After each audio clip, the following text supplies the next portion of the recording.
Bonjour à tous et bienvenue sur Metatami pour cette nouvelle vidéo qui s'intitule Le Jusha, l'art de recevoir un shiatsu. Et comme vous voyez, je donne de ma personne.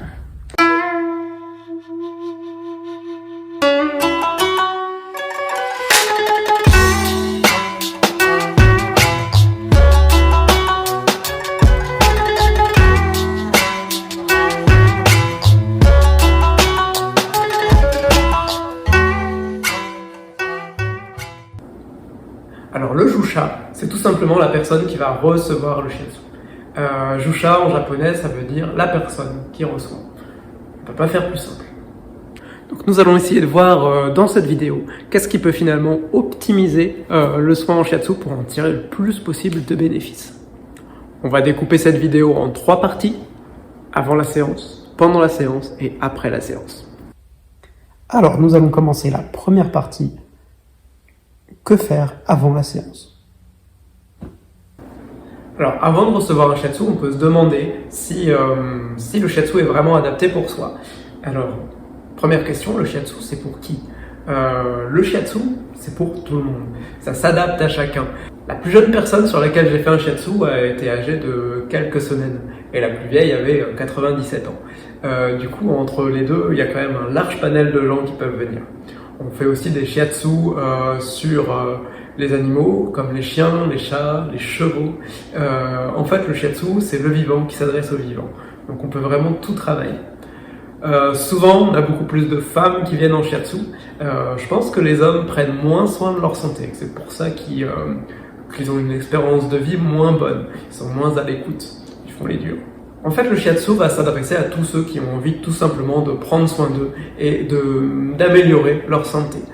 Et plus simplement, le shiatsu s'adresse à toutes les personnes qui ont envie de se sentir bien. La deuxième étape, ça va être de trouver son praticien shiatsu. Pour ça, vous pouvez demander autour de vous.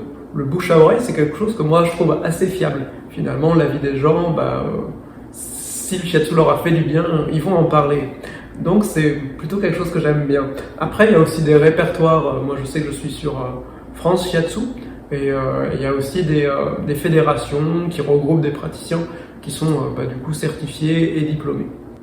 Un autre truc qui peut être bien, c'est de regarder sur Internet les avis. Sur Facebook, je sais qu'il y a des gens qui laissent des avis, sur Google aussi. Et là, on peut déjà lire si le praticien est à l'écoute, si ça plaît, etc. Donc moi, c'est quelque chose que j'aime bien faire quand je vais voir quelqu'un, hors shiatsu ou dans le shiatsu. La troisième chose à faire avant de venir en séance de shiatsu, c'est peut-être de prévoir un moment de repos après la séance. Ou plutôt de mettre la séance dans une journée qui sera plutôt tranquille. Parce que vraiment, les effets seront maximisés si après la séance, on a le temps de se poser et si on ne repart pas à courir dans tous les sens et se remettre dans un schéma de stress. Et le dernier point à laquelle penser avant d'aller faire sa séance de shiatsu, c'est aussi les vêtements que l'on va mettre. Ça, c'est quelque chose que je trouve assez important. Je préconise toujours des vêtements assez amples et assez souples, sans trop de relief en fait. Et si possible en fibre naturelle, mais c'est pas obligé. Et si vraiment vous faites ça, si vous avez des vêtements avec lesquels on peut bouger, évitez les jeans et les trucs trop épais, avec des grosses coutures.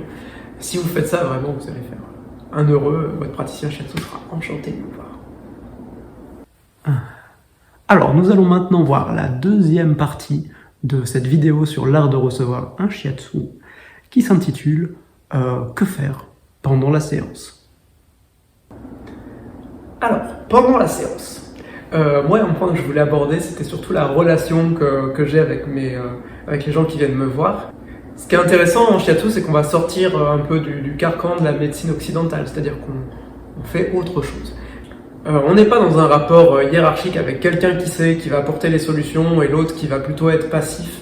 Et pour moi, ce qui est intéressant, c'est qu'en shiatsu, on va avoir une relation plutôt d'horizontalité. C'est-à-dire qu'on va tous les deux, ensemble, le praticien shiatsu et la personne qui vient recevoir, trouver une solution à un problème et trouver comment améliorer les choses. Et pour moi, c'est cette relation de confiance qui va être entre le praticien et son donneur qui va être intéressante parce que dans cette relation de confiance, on va pouvoir se livrer et vraiment aller travailler les choses en profondeur. Parce qu'il y a toujours des gens qui viennent en soins et on sent qu'ils ont envie de te tester. Du coup, ils disent pas les choses. Finalement, on arrive à trouver d'où vient le problème, mais on perd en efficacité. Enfin, pour moi, je trouve qu'on perd du temps, alors que des fois, on pourrait aller droit au but.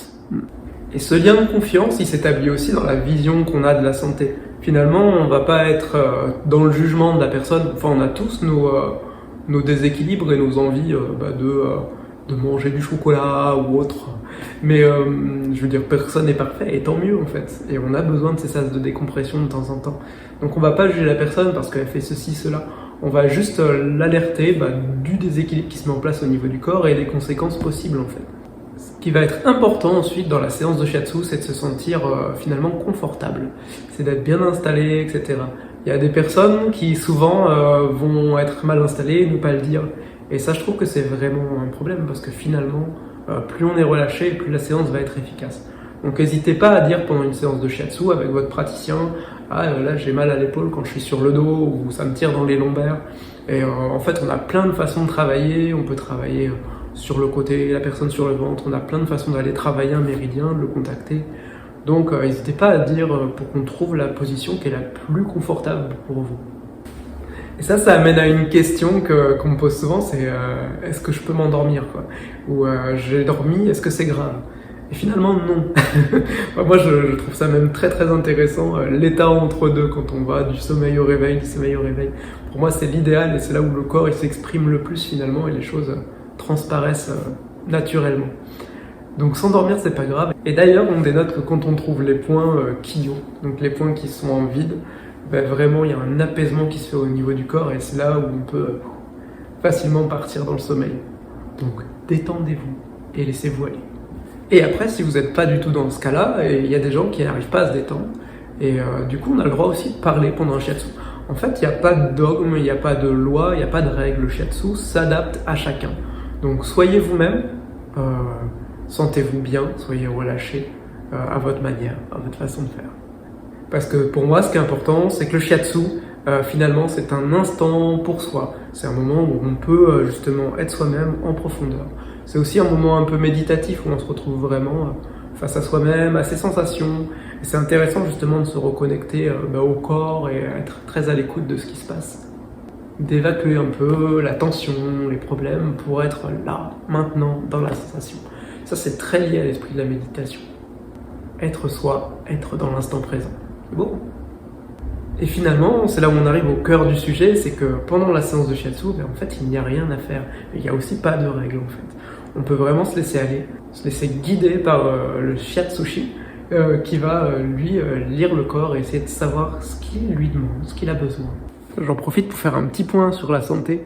Souvent, on a l'impression qu'il faut aller vers une vie ascétique, de moine, ne pas trop consommer de ceci, ne pas trop consommer de cela, ne pas trop faire ceci, ne pas trop faire cela. Alors que moi, je trouve que la santé, c'est justement cette capacité à aussi aller au-delà de ses limites. Et du coup, la capacité de se dépasser. Donc souvent, il faut mettre en place des petits trucs parce que le corps a besoin de repos. Souvent, on le sursollicite. Mais par contre, pour moi, être en santé, ça veut dire pouvoir manger une pizza sans avoir mal au ventre et sans que ça pose problème en fait. Et là, on est dans de la santé. Donc le shiatsu est avant tout une rencontre.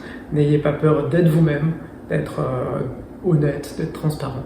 Parce que normalement, le praticien shiatsu ne vous jugera pas et sera plutôt là pour vous accompagner et pour vous faire du bien. Et le dernier point pendant la séance, c'est la question des attentes. Les attentes, c'est-à-dire j'ai mal au genou, j'ai envie de plus avoir mal au genou, et quand je pars, je veux plus avoir mal au genou. Et des fois, le problème vient d'ailleurs. Alors on va travailler une autre zone, parce que pour nous, il y a un lien. Mais la personne peut être frustrée parce qu'on n'a pas touché son genou. Pour moi, les attentes, elles viennent toujours freiner quelque chose qui serait peut-être plus juste si elles n'étaient pas là. C'est là où je trouve que finalement, l'idée japonaise de faire des shiatsu réguliers avant d'avoir mal, vraiment avant que les symptômes soient déclarés, est vraiment intéressante parce qu'on peut venir l'esprit plus léger et finalement aller plus librement vers ce qui est juste au niveau du shiatsu. Voilà, mais ça, la pensée occidentale d'y aller quand on a mal est quand même très ancrée, donc le shiatsu s'adapte très bien à ça, mais c'est vrai que c'est un très bon outil préventif et que finalement, si on évacue les tensions avant que les symptômes s'installent, c'est hyper intéressant. Et dans l'idéal, ça rejoint cet aspect de méditatif un peu pendant le shiatsu. on lâche les attentes, on lâche le quotidien. Et justement, le praticien shiatsu va être là pour vous aider à contacter cet état de quiétude. C'est très bien ce mot, la quiétude. Bien. Alors, nous allons maintenant voir la troisième partie de cette vidéo sur l'art de bien recevoir un shiatsu. Et nous allons voir l'après-séance. Et moi, je me relaxe. Et dernier point, après la séance, est-ce qu'il se passe quelque chose? Et pour moi, l'après-séance, c'est pas la fin du shiatsu, c'est le début du shiatsu. Il y a plein de choses qui vont se passer dans votre corps. Du coup, c'est important d'accueillir ça. Ça va bouger, vous pouvez avoir de la fatigue, vous pouvez avoir des regains d'énergie. Et là, il n'y a pas de règle. Ça va être vraiment en fonction de ce qu'on a travaillé, en fonction de qui vous êtes, de ce que vous en faites. Donc, comme je disais dans la première partie, ce qui est important, c'est de vous ménager aussi un temps calme après un shiatsu pour vraiment profiter de ses effets bénéfiques en fait. Ça va permettre de laisser le temps au corps d'intégrer finalement ce qui s'est passé. Et c'est vrai qu'après une séance de shiatsu, on est toujours un peu groggy, et moi je trouve ça intéressant de profiter de cet état-là. Et une chose qui va être importante, c'est finalement, on est responsable de notre santé. C'est-à-dire qu'on ne peut pas déléguer ça aux praticiens, aux kinésithérapeutes, aux ostéopathes, etc. On est là pour vous guider un peu. Et finalement, la responsabilité de la santé, c'est la vôtre. Et du coup, qu'est-ce que vous allez mettre en place?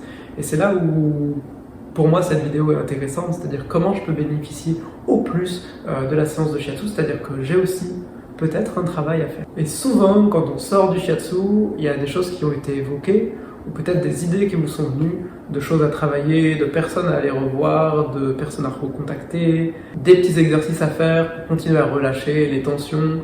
Donc c'est important de bien penser que vous êtes responsable de votre santé. Mais ça va être d'autant plus gratifiant et parce que c'est vous qui aurez fait le travail. Avec un petit coup de pouce, mais vous n'avez pas eu peur de du coup changer les choses et transformer. Parce que finalement, souvent, je trouve que le symptôme, la maladie, elle est là pour vous dire il y a quelque chose à changer dans votre quotidien, quelque chose qui ne convient pas au niveau du positionnement, du traitement des émotions, etc. Donc, après la séance, ne pas avoir peur de changer les choses. Et le dernier point, c'est quand est-ce que je retourne faire un shiatsu. Pour moi, ce qui est intéressant, c'est que je constate que plus la personne est finalement bien en santé, autonome, plus elle va savoir en fait. Il va y avoir un truc qui va lui faire un déclic, genre ah mais c'est ça qu'il me faut maintenant, j'en ai besoin. Mais que finalement, plus on va être dans une situation de déséquilibre, plus ça va être compliqué d'être vraiment en phase avec ses intuitions. Donc soit le problème est important et on peut faire des shiatsu réguliers sur une petite période pour pouvoir ramener un bon équilibre et une bonne circulation au niveau du corps, une bonne fluidité. On préconise beaucoup de faire un shiatsu par saison et pour moi c'est très intéressant parce que le corps va beaucoup évoluer. Du coup ça permet de finalement s'adapter au changement climatique, au changement de température et au changement d'énergie, c'est-à-dire de mouvement global. Pour ça, faites confiance à votre shiatsushi, mais surtout faites-vous aussi confiance. Voilà à peu près la chose que j'avais envie de vous dire sur le sujet. Et pendant un shiatsu, vous allez recevoir les pressions du praticien shiatsu, de pouces, de paumes, de pieds. Mais vous, ne vous la mettez pas. Venez sans pression, l'esprit léger, et le soin se passera d'autant mieux. Je voulais conclure cette vidéo par une belle pensée qui m'a été donnée par Fabien Bastellani, qui est un praticien shiatsu de Belgique, un collègue, et qui dit que le shiatsu est en fait un cadeau du coup qu'on reçoit, et comme tout cadeau, libre à nous de le mettre au placard et de ne pas s'en occuper, ou bien de le choyer tous les jours, de le regarder et de voir ce qu'il peut nous apporter. Et finalement, si le praticien shiatsu matérialise ce cadeau, c'est avant tout un cadeau que vous faites pour aller vers un mieux-être. C'est beau, non? Et comme tout cadeau, je pense qu'il faut savoir le recevoir. Voilà, c'était l'art de recevoir un shiatsu. Je suis ravi d'avoir fait cette vidéo parce que c'est un sujet qui me tient à cœur. Ça fait maintenant plusieurs années que je reçois des shiatsu et j'ai vu que mon positionnement avait changé. Plus finalement mon positionnement, moi en tant que receveur, est juste et plus les shiatsu sont beaux et simples en fait. Donc pour conclure, je dirais prenez soin de vous, faites-vous des beaux cadeaux. Je vous dis à très bientôt sur mes tatamis ou mon futon pour d'autres vidéos ou venir expérimenter l'art de recevoir le shiatsu.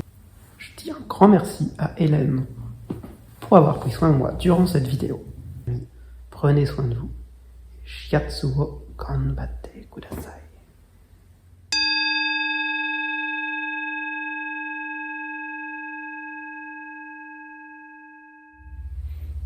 Là, j'ai plus envie de parler. Tu m'étonnes.